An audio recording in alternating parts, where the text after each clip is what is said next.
And then the kid is like, hi, Mom, I love you. And then gives her a kiss on the head. And she's like, look at you when you were a baby. Ah! And she's crying and laughing, and she's kind of rocking. Like sometimes they rock back and forth at the table like this. Or maybe she's not saying anything. Maybe the kid wakes up and he walks downstairs into the kitchen, and the mother's just kind of like rocking back and forth. And then the father is maybe out tilling the land. He's tilling the land.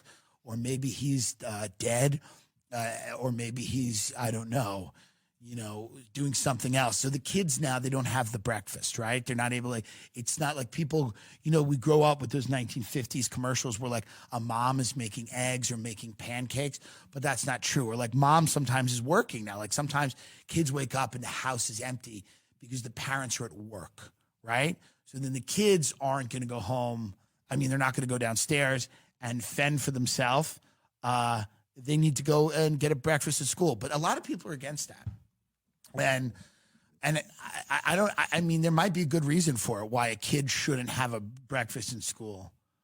Maybe they should figure it out. I don't know. I'm in the middle on this. I'm undecided. Should children eat? You know what I mean? Like, this is a good question. I don't think it's as easy. I don't think it's as easy as people make it out to be. People just go, oh yeah, we have the money, feed them. Yeah, but hold on a minute. I don't know if that's a good idea. I know that, for example, eating lunch for me ruined a lot of opportunities for me, because we would eat in mortgages, we would eat such a big lunch that many of us would fall asleep in our chair or go into that state where you're kind of asleep because you've had so much carbohydrates or sugar. You're kind of like checking in and out.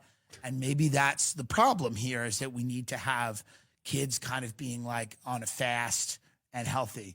But I'm unsure. I welcome anybody that's had experience with this, the pro-hungry children and people that are anti-hungry children. I appreciate like a debate. Either way, we need stronger kids, healthier kids, and I don't know if that requires feeding them or not feeding them. That's the question, I love Bespoke Post, because if you take the quiz at boxofawesome.com, what you're doing is giving somebody a gift that keeps on giving. They get a box every single month with a bunch of cool stuff in it, tailored to their own interests and things they like. Each box is valued at around $70, but you pay a fraction of that price. All of the things in these boxes, it could be like camping stuff or things to make cocktails or things to grill, any cool stuff for personal grooming or being an outdoorsman. Again, it's whatever you like, or an outdoors lady. Box of Awesome, you're supporting small businesses, because all of these things in these boxes come from small businesses. 90% of everything comes from a small up-and-coming brand, really, in America. And it's free to sign up. You can skip a month or cancel anytime. It's great for anybody going away, moving to a new city, going to college. You want them to think about you throughout the year. Get 20% off your first monthly box when you sign up at boxofawesome.com. Enter the code Tim Dillon at checkout. That's boxofawesome.com. Code Tim Dillon for 20% off your first box. Boxofawesome.com. Code Tim Dillon. I love these beds. Everyone asks me, what are the beds you have in your Long Island house? They're so cool. I'm like, they're Helix. And everybody goes, really? And I go, yeah.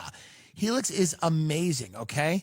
I'm telling you right now, I have a lot of beds. I've spent a lot more money on beds, and people like the Helix beds better than the other more expensive beds, and so do I.